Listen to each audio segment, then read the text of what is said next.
Hello everyone, welcome to your channel Udgam Pathshala. I am प्रतिभा नागपाल और जो आज हम चैप्टर स्टार्ट करेंगे वो चैप्टर है क्लास 10th का हिस्ट्री का print culture and the modern world. इस चैप्टर में हम पढ़ने वाले हैं कि प्रिंट कल्चर सबसे पहले कहाँ डेवलप हुआ, इसमें कौन कौन सी न्यू टेक्नोलॉजीज डेवलप हुई और मॉडर्न वर्ल्ड को इसने कैसे एक्सप्लोर किया। So let's start the chapter. सबसे पहले जो प्रिंट कल्चर है, ये जो प्रिंट टेक्नोलॉजी है, वो डेवलप्ड हुआ चाइना, जापान और कोरिया में।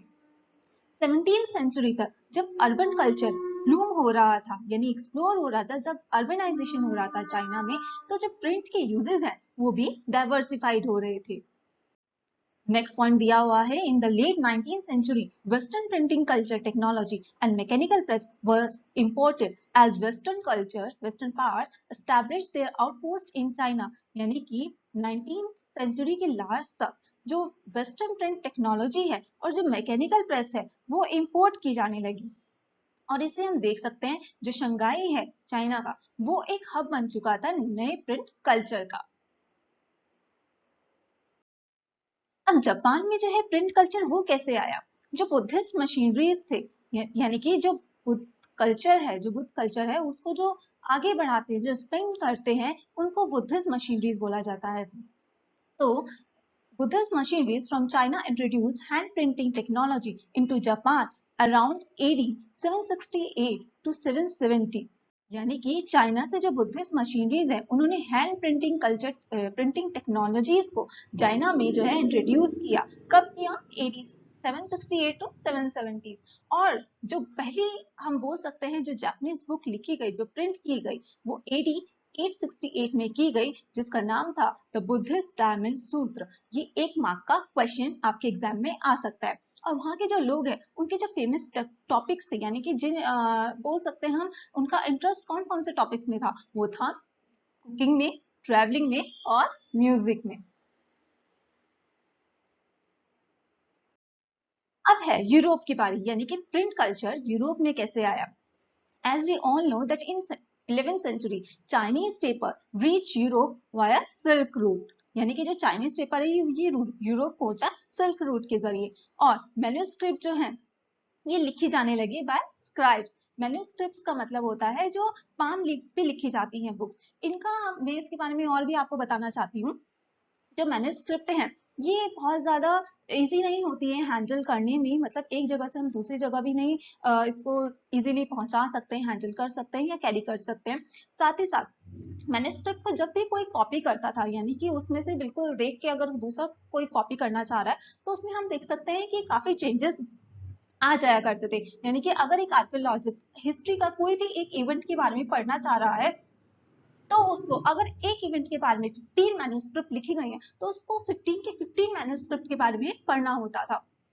क्यों? क्योंकि जब कोई कोई भी जो मैन्युस्क्रिप्ट है, वो इंडिविजुअल जो है वो एक मैन्युस्क्रिप्ट को लिख रहा है या कॉपी कर रहा है, तो कोई भी अगर वो वर्ड है जो उसको पहले मैन्युस्क्रिप्ट में से समझ में नहीं आ रहा, तो उसको अपने अकॉर्डिंग जो है वो वर्ड अपनी तरफ से कोई भी ऐड कर देता था और अपने व्यूज और ओपिनियंस भी उसमें ऐड कर दिया गया करता था। नेक्स्ट पॉइंट है, इन 1295 Marco Polo returned from China to Italy and brought printing knowledge back to him। यानी कि जब 1295 में मार्को पोलो चाइना से इटली आए, तो वो जो प्रिंटिंग की टेक्नोलॉजी जो उन्होंने चाइना में देखी थी, जो ऑब्जर्व की थी, वो इटली चाइना से जो है इटली लेकर आए। अब जो इटली है वो भी जो है बुक्स को प्रोड्यूस करने लगा विद द सेम टेक्नोलॉजी। वो टेक्नोलॉजी क्या थी? Wooden blocks printing system. यानी वुडन ब्लॉक्स पे जो प्रिंटिंग की जाती थी, उस टाइम पे वो टेक्नोलॉजी वहां पे यूज हो रही थी। और जब मार्को पोलो चाइना से इटली आए, तो इटली में भी अब इसी तरह से जो बुक्स का प्रोडक्शन है वो होने लगा। नेक्स्ट पॉइंट है, as the demand of books increase the book seller started export books in different countries. अब हम इसमें देख सकते हैं, जैसे जैसे डिमांड बढ़ने लगी बुक्स की, तो जो बुक सेलर्स है वो एक्सपोर्ट करने लगे, यानी कि दूसरे देशों में निर्यात करने लगे बुक्स का। लेकिन जितनी भी डिमांड थी बुक्स की, वो सेटिस्फाई नहीं हो रही थी। यानी कि मार्केट में डिमांड हम बोल सकते हैं ज्यादा थी और जो उसकी सप्लाई थी वो कम थी। इसका रीजन हम देख सकते हैं, copy was an expensive, laborious and time consuming business. जो कॉपी करना होता था उन बुक्स का वो बहुत ज्यादा एक्सपेंसिव यानी खर्चीला होता था, लेबोरियस होता था और साथ ही साथ टाइम कंज्यूमिंग यानी कि इसमें बहुत ज्यादा टाइम लग रहा था। Manuscript were awkward to handle यानी कि मैन्युस्क्रिप्ट को हैंडल करना भी थोड़ा ऑकवर्ड था। उसके बाद जब देखा कि ये जो टेक्नोलॉजी ये इतना काम नहीं कर रही है, तो जोहन गुटेनबर्ग जो थे उन्होंने एक प्रिंटिंग प्रेस का आविष्कार किया, इसको डेवलप किया 1430 में। अब हम बात करते हैं Gutenberg and the printing press. First point देखेंगे, he was in German Goldsmith invented the mechanical printing system. ये जो थे जर्मन गोल्डस्मिथ थे और इन्होंने मैकेनिकल प्रिंटिंग सिस्टम का जो है आविष्कार किया था। He used the idea of olive press, his knowledge and technology। उन्होंने इसमें अपना जो ऑलिव प्रेस का आइडिया है उसको इंट्रोड्यूस किया, उसको यूज किया, अपनी नॉलेज को यूज किया और टेक्नोलॉजी को यूज किया। By 1448, he perfected the system. The first book he printed was the Bible. About 180 copies were printed. यानी कि 1448 तक वो इस सिस्टम को परफेक्ट बना चुके थे, एकदम पॉलिश कर चुके थे। और जो फर्स्ट बुक जो प्रिंट की गई वो थी बाइबल की और इसकी कम से कम 180 कॉपीज जो है वो प्रिंट हो चुकी थी। लास्ट पॉइंट देखेंगे, in the 100 years between 1450 and 1550 printing press was set up in most of the countries of Europe। यानी कि 100 साल जो बीच के हैं किस किस के 1450 और 1550 के बीच में जो 100 years हैं, इसमें जो प्रिंटिंग प्रेस थी ये वाली जिसके बारे में हम बात कर रहे हैं, ये यूरोप के कई देशों में जो है सेटअप हो चुकी थी, यानी कि लग चुकी थी, लोग इसको यूज कर रहे थे। अब हम देख रहे हैं कि जो लोगों की जो डिमांड है बुक्स के लिए वो काफी ज्यादा बढ़ रही है। अब हम इसी के बारे में बात करेंगे कि प्रिंटिंग प्रेस की जो है दो साइड्स हमें देखने को मिल रही हैं। पहले तो ये cost of books was low, क्योंकि जो प्रिंट हो रही है बुक्स उनकी जो कॉस्ट आ रही है यानी जो खर्चा आ रहा है वो बहुत कम आ रहा है और ज्यादा से ज्यादा जो प्रोडक्शन है वो बहुत आसानी से हो रहा है। It created new culture of reading. और इसी प्रिंटिंग प्रेस ने एक नया कल्चर डेवलप कर दिया था रीडिंग का, कि लोग जो है अब पढ़ने लगे थे, उनका मन करता था कि वो ज्यादा से ज्यादा बुक्स को पढ़ें और नॉलेज गेन करें। Before print culture, books were expensive and production was low।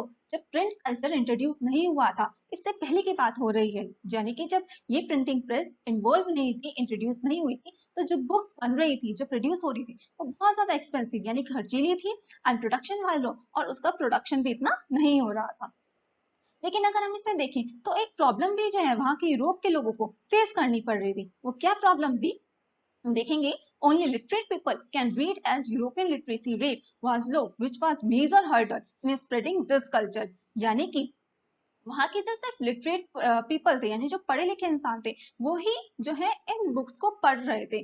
और क्योंकि उसमें एक हम देख सकते हैं बहुत ज्यादा बड़ी हर्डल यानी कि बहुत बड़ा हम बोल सकते हैं ऑब्स्टिकल था जो इस कल्चर को स्प्रेड होने से रोक रहा था। लेकिन इसका भी सॉल्यूशन जो प्रिंटर्स थे उन्होंने निकाल लिया था। देखेंगे, printers begin publish popular ballads and folk tales with picture. अब जब प्रिंटर्स थे उन्होंने क्या कहा, उन्होंने क्या देखा कि इसका सॉल्यूशन क्या हो सकता है, कि उन्होंने पॉपुलर बैलेट्स को जो है वो पब्लिश करना स्टार्ट कर दिया। साथ ही साथ जो फोक टेल्स होती हैं यानी कि description with the help of picture वो करना स्टार्ट कर दिया। अब लोग क्या करते थे, पिक्चर्स के थ्रू भी कहानियां समझने की कोशिश करते थे और लोग एक व्यक्ति जो है जो भी बुक्स में लिखा हुआ है उसको सबको सुनाता था, so that each individual will get to know that what was in the book, कि स्टोरी क्या दी गई है वो सभी वो जान पाते थे। अब इसके साथ हमने देखा कि जो लोगों में दिलचस्पी जो है बुक्स के लिए वो बहुत ज्यादा बढ़ने लगी। और अब लोगों को जो है एक इसमें एक और हम बोल सकते हैं सिनेरियो देखने को मिला, religious debate and the fear of print. यानी कि जो लोग हैं जो अपनी अपर गवर्नमेंट के लिए जो अपनी अपर लेवल के जो लोग हैं उनसे जो अगर संतुष्ट नहीं है, उनके लिए अच्छा नहीं सोच रहे हैं या अपने व्यूज देना चाहते हैं, अब वो भी जो है प्रिंट कल्चर के थ्रू यानी कि अपने जो व्यूज हैं एक आर्टिकल के रूप में न्यूज़पेपर में पब्लिश करने लगे। So let's start this topic. और ये टॉपिक बहुत इंपॉर्टेंट है, कई बार एग्जाम्स में पूछा गया है 3 मार्क्स के क्वेश्चन में। तो देखेंगे first point, print culture introduce a new world of debate and discussion. Even those who were disagreed with established authorities could now print and circulate their ideas। जो प्रिंट कल्चर है उन्होंने उसने एक introduce किया एक एक ऐसा वर्ड जो कि डिबेट और डिस्कशन से रिलेटेड था, यानी कि वाद विवाद से रिगार्डिंग उसके रिगार्डिंग था और डिस्कशन के रिगार्डिंग था। जो लोग भी सहमत नहीं थे, जो लोग डिसएग्रीड थे, जो भी उनकी अथॉरिटीज होती थी, अब वो प्रिंट कर सकते थे, सर्कुलेट कर सकते थे अपने आइडियाज। क्योंकि कई बार क्या होता है कि जो भी हो रहा होता है हमारे आसपास, हमें उसके बारे में इतना अवेयर नहीं होते, लेकिन अगर कोई भी ऐसा इंडिविजुअल है जिसको लगता है कि नहीं ये गलत हो रहा है, ये उसके ओपिनियंस मैच कर नहीं कर रहे हैं, तो उस टाइम पे उन लोगों ने क्या किया, अपनी जो एस्टेब्लिश अथॉरिटीज थी उनके बारे में लिखना स्टार्ट किया, आर्टिकल्स लिखे। तो क्या हुआ, तो लोग हैं जो उन आर्टिकल को पढ़ रहे थे वो उससे थोड़ा इफेक्ट हुए, अब उनमें भी अवेयरनेस आने लगी। नेक्स्ट पॉइंट देखेंगे, it was fear that it was no if there was no control over what was printed and read then rebellious through thoughts might spread, यानी कि अगर ये इस जो भी प्रिंट हो रहा है इसको नहीं रोका गया या इस पे कंट्रोल जो है वो नहीं किया गया, तो एक हम बोल सकते हैं कि एक रिबेलियस यानी कि एक विरोध जो है वो लोगों के मन में जो है उत्पन्न हो जाएगा। नेक्स्ट पॉइंट देखेंगे, इन 1570s the religious reformer Martin Luther wrote 95 theses criticizing many of the practices and rituals of the Roman Catholic Church, यानी कि 1517 में जो रिलीजियस रिफॉर्मर थे यानी कि जो मार्टिन लूथर थे, उन्होंने अपनी एक बुक लिखी, बुक का नाम था 95 thesis. This is also the question of 1 mark, exams में पूछा जाता है। यानी कि जो मार्टिन लूथर थे उन्होंने अपनी बुक में लिखा 95 थीसिस में, जो कि रिचुअल्स चल रहे थे, जो प्रैक्टिसेस हो रही थी रोमन कैथोलिक चर्च में, यानी कि जो अपर अथॉरिटीज जो भी काम कर रही थी उनसे वो खुश नहीं थी, तो उन्होंने अपने व्यूज इस बुक में लिखे। This led to a division within the church and to the beginning of the Protestant Reformation। और हम इसमें देख सकते हैं कि जैसे जैसे जो है ये लोग जो है अवेयर होते गए, तो वहां पे एक डिवीजन, चर्च के अंदर ही एक जो डिवीजन है वो फॉर्म हो गया और एक प्रोटेस्ट जो है वो स्टार्ट होने लगा, या हम बोल सकते हैं शुरू होने की कगार पर था। नेक्स्ट हमारा टॉपिक है द रीडिंग मानिया। हम इसमें देख सकते हैं कि 17 और 18 सेंचुरी में एक रैपिड इंक्रीज हुआ, रैपिड राइज हुआ लिटरेसी रेट में। यूरोप की बात की गई है यहाँ पे। क्यों? क्योंकि उसका मेन रीजन ये था क्योंकि जो चर्चेस थे उन्होंने स्कूल्स को स्टेब्लिश करना स्टार्ट कर दिया था विलेजेस में, और जो ये स्कूल्स थे ये अपर अथॉरिटी यानी कि नोबल क्लास के लिए नहीं थे, बल्कि पीजेंट्स के लिए थे और वर्किंग क्लास के लिए थे। 18 सेंचुरी तक के एंड में अगर हम 18 सेंचुरी के एंड की बात करें, तो यूरोप के कुछ पार्ट्स में जो लिटरेसी रेट है वो काफी हाई हो चुका था, यानी कि 60 to 80% हो चुका था, which was very good. England में जो पेनी चैप्स बुक्स हैं उसको कैरी किया जाने लगा, यानी कि जो लोग हैं वो डोर टू डोर अपनी सर्विसेज देने लगे, जैसे कि आप इस पिक्चर में भी देख सकते हैं। जो पेटी पेडलर्स थे वो जो है चैपमैन के नाम से भी जाने गए, और ये बहुत जो बुक्स होती थी बहुत ही ज्यादा लो क्वालिटी की होती थी। इनकी जो बुक्स के जो पेजेस होते थे वो भी इतनी अच्छी क्वालिटी के नहीं होते थे, इसलिए जो है ये पेनी के कॉस्ट में जो है सेल आउट कर दिए जाते थे और डोर टू डोर इसकी सर्विसेज हुआ करती थी। अब हम देख सकते हैं कि जो लोग हैं अपने व्यूज जो है वो ओपिनियंस जो है आर्टिकल्स के रूप में जो है आर्टिकल्स के रूप में न्यूज़पेपर में या बुक्स में अपने प्रिंट करवा रहे थे, तो साइंटिस्ट का भी इसमें जो है मेन रोल रहा। When scientist like Isaac Newton begin to publish their discoveries, they could influence a much wider circle of scientifically minded readers। यानी कि जो एक मेन साइंटिस्ट की बात की गई है इसैक न्यूटन की, जब उन्होंने पब्लिश करने लगे अपनी डिस्कवरीज या अपनी इन्वेंशंस, तो वो काफी ज्यादा जो साइंटिस्ट है उनको इन्फ्लुएंस करने लगे, उनके माइंड को इन्फ्लुएंस करने लगे जो भी वो इन्वेंट कर रहे थे। नेक्स्ट हमारा है 3 types of arguments under print culture and the French revolution, यानी कि 3 तरह के हम इसमें आर्ग्यूमेंट्स देख सकते हैं प्रिंट कल्चर में और फ्रेंच रेवोल्यूशन में। पहला हमारा दिया हुआ है, it popularised idea of enlightenment thinkers, यानी कि जो प्रिंट कल्चर है उसने जो एनलाइटमेंट थिंकर्स है उनको अपने जितने भी आइडियाज थे उनको प्रिंट करने का एक मौका दिया। और हम ये सेकंड जो पॉइंट दिया हुआ है, new culture of dialogue and debate, यानी कि जो अपने ओपिनियंस जो भी थे वो आर्टिकल के रूप में जो न्यूज़पेपर में प्रिंट कर रहे थे, तो इससे एक डायलॉग और डिबेट का या हम बोल सकते हैं डिस्कशन का जो टाइम था वो अराइज हो रहा था। इट आउटपोरिंग ऑफ लिटरेचर, साथ ही साथ इसमें जो लोगों का जो लिटरेसी रेट है वो भी इंक्रीज होने लगा, क्योंकि जो लोग हैं वो पढ़ने में बुक्स पढ़ने में बहुत ज्यादा अपनी रुचि दिखाने लगे। नेक्स्ट इसमें दिया हुआ है children women and workers and the print culture, यानी कि जो बच्चे हुआ करते थे, जो वुमेन हुई या फिर जो वर्कर्स हुए, उनका प्रिंट कल्चर पर क्या प्रभाव पड़ा। तो आइए देखते हैं। फर्स्ट दिया हुआ है चिल्ड्रन के बारे में। A children's press devoted to literature for children alone. एक चिल्ड्रन प्रेस यानी कि सिर्फ जब बच्चों के लिए ही जो लिटरेचर है उनको प्रिंट करने के लिए एक अलग प्रिंट बोल सकते हैं, एक अलग प्रिंटिंग प्रेस जो है उसको स्टैब्लिश किया गया, जो सिर्फ बच्चों के लिए ही हुआ करती थी। Anything that was considered unsuitable for children was not included in the publishers version. यानी कि कुछ भी अगर ऐसे टॉपिक हुआ करते थे जो कि बच्चों के लिए सुटेबल नहीं है, उनके लायक नहीं है, तो उस मैटर को जो है वो हटा दिया जाता था। नेक्स्ट है वुमेन। वुमेन का इसमें वुमेन और प्रिंट कल्चर का अगर हम देखें, इसमें क्या दिया हुआ है, women were important readers and writers. जो वुमेन हुआ करती थी वो इंपॉर्टेंट रीडर्स यानी कि पढ़ा तो करती थी, साथ ही ये अच्छी राइटर्स भी थी। Penny magazines were meant for women, proper behaviours, housekeeping. जो पेनी मैगजीन हुआ करती थी वो खासकर वुमेन्स के लिए हुआ करती थी, और उसमें ये बताया जाता था कि एक वुमेन अपना बिहेवियर अच्छा कैसे कर सकती है, अपने घर बार को कैसे अच्छा संभाल सकती है, एक गुड मदर कैसे बन सकती है। तो ये सारी चीजें वुमेन के लिए हुआ करते थे, जितने भी टॉपिक थे।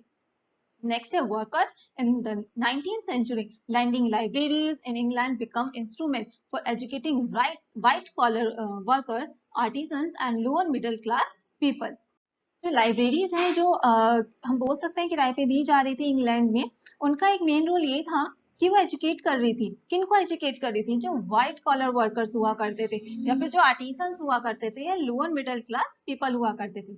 नेक्स्ट पॉइंट देखेंगे, sometimes self educated working class people wrote for themselves. और कभी कभी जो एजुकेटेड वर्किंग क्लास पीपल हैं वो अपने बारे में खुद ही लिखा करते थे, यानी रीडर्स तो थे ये, साथ ही साथ राइटर्स भी थे।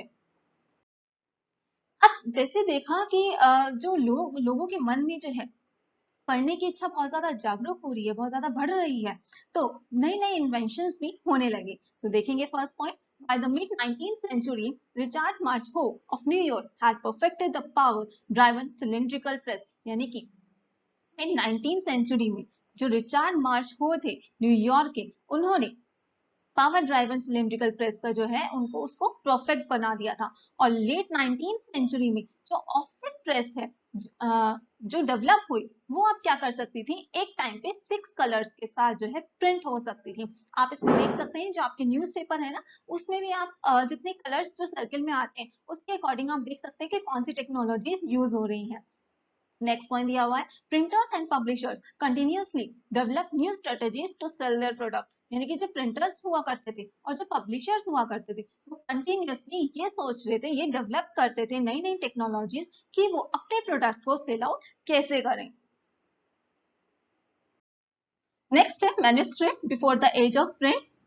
यहाँ पे जो है इंडिया की बात की गई है, इससे पहले जो हमने पढ़ा वो यूरोप के बारे में पढ़ा था।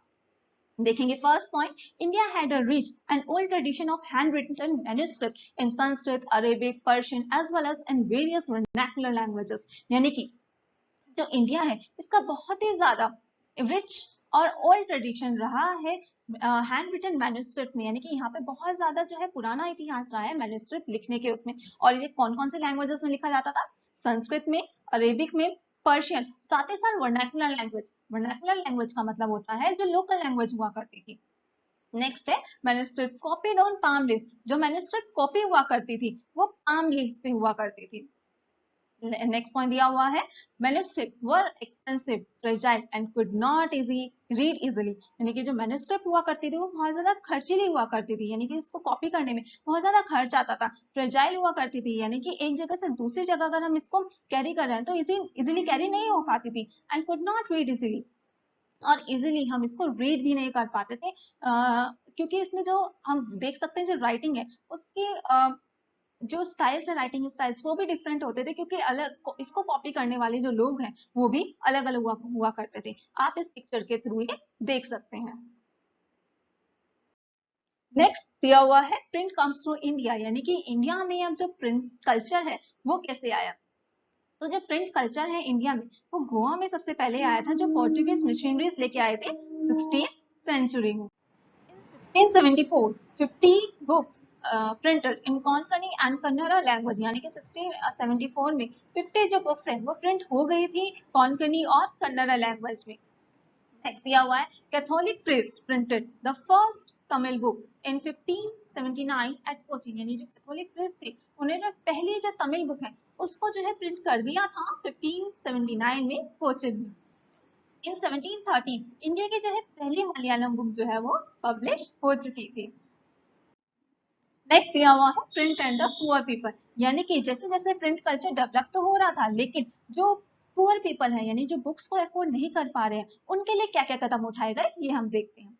इन 19th century cheap and small books brought to markets, यानी कि 19th century में जो सस्ती और जो छोटी बुक्स थी उसको मार्केट में लाया गया। पब्लिक लाइब्रेरीज जो है वो सेटअप हुई 20th century में। From the late 19th century, issues of caste discrimination began to written about in many printed essays, यानी कि 19th century की अगर हम आखिरी की बात करें, इसके आखिरी के सालों की बात करें तो इसमें जो इश्यूज चल रहे थे इंडिया में यानी कि कास्ट डिस्क्रिमिनेशन जो था उनको अब लिखा जाने लगा। अलग अलग जो लोग हैं जो राइटर्स हैं उन्होंने अपने व्यूज जो है वो लिखना स्टार्ट कर दिए in the form of essays.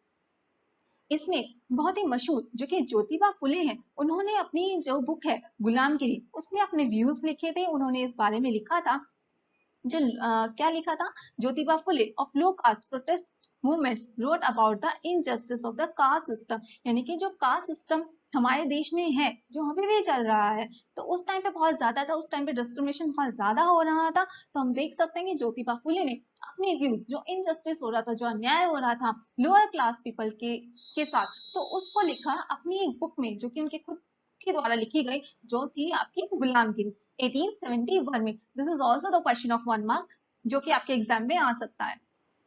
Next है Kashi Baba a Kanpur mill worker wrote and publish छोटे और बड़े का सवाल in 1938 to show the links between caste and class exploitation। ऐसी जो काशी बाबा थे कानपुर मिल वर्कर जो थे उन्होंने भी लिखी अपनी एक बुक जिसका नाम था छोटे और बड़े का सवाल जो कि 1938 में प्रिंट हुई थी और उन्होंने भी कौन कौन से अपने मुद्दे उठाए, कास्ट और क्लास एक्सप्लॉयटेशन। कास्ट यानी कि कैसे कैसे जो क्लासेस में डिस्क्रिमिनेशन हो रहा था और कैसे अपर क्लास जो थी अपर क्लास के जो लोग थे वो लोअर क्लास के लोगों का एक्सप्लॉयटेशन कर रहे थे, शोषण कर रहे थे। तो ये सभी अपने जो व्यूज हैं जो उनके दिमाग में चल रहे थे जितनी भी बातें थी वो उन्होंने अपनी इस बुक में लिखी। बुक का नाम था छोटे और बड़े का सवाल। नेक्स्ट दिया हुआ है जो हमारा लास्ट टॉपिक है वो है प्रिंट एंड सेंसरशिप। देखेंगे इसमें first point before 1798 the colonial state under the East India Company was not too concerned with censorship, यानी कि इसमें दिया हुआ है 1798 से पहले जो कॉलोनियल स्टेट थी जो ईस्ट इंडिया कंपनी के अंडर थी वो इतनी ज्यादा कंसर्न नहीं थी सेंसरशिप के मामले में, सेंसरशिप के मैटर में। सेंसरशिप का मतलब होता है जब कोई भी अपर अथॉरिटी जो है या कोई भी एक ग्रुप पार ऑफ ग्रुप है वो अगर किसी भी मीडिया पर एक रोक लगा दे, कंट्रोल करे कि जो भी वो चाहती है अपर अथॉरिटी सिर्फ वही पब्लिश किया जाए। नेक्स्ट पॉइंट दिया हुआ है in 1820s the Calcutta Supreme Court passed certain regulations controlled press freedom and the company began encouraging publication of newspaper that would celebrate British rule। अब 1820s में जो कैलकाटा सुप्रीम कोर्ट है उन्होंने पास कर दी ये सारी रेगुलेशन यानी कि जो बोल सकते हैं सेंसरशिप उसको लागू कर दिया। अब जो न्यूज़पेपर्स हैं वो क्या पब्लिश करते थे, जो सेलिब्रेट ब्रिटिश रूल, यानी कि ये दिखाते थे जो भी ब्रिटिश रूल है इंडिया में वो बहुत अच्छा चल रहा है, लोग उसको एंजॉय कर रहे हैं, सेलिब्रेट कर रहे हैं। लेकिन अगर हम लास्ट पॉइंट की बात करें after the revolt of 1857 the attitude of freedom of the press came, लेकिन जो रिवोल्ट हुआ बहुत बड़ा जो रिवोल्ट था जो विरोध जो था 1857 में उसने इस फ्रीडम के एटीट्यूड को, जो ये फ्रीडम थी प्रेस की, जो भी ये फ्रीडम था जो भी इनका चल रहा था सेंसरशिप का उसका जो एटीट्यूड है वो एकदम चेंज कर दिया। सो यही था आज का हमारा chapter lecture. So if you like this video, so please don't forget to like and share this video and subscribe to your own channel Udgam Pathshala, and yes, don't forget to press the bell icon so that you will get all the notifications of my latest videos. Thank you so much.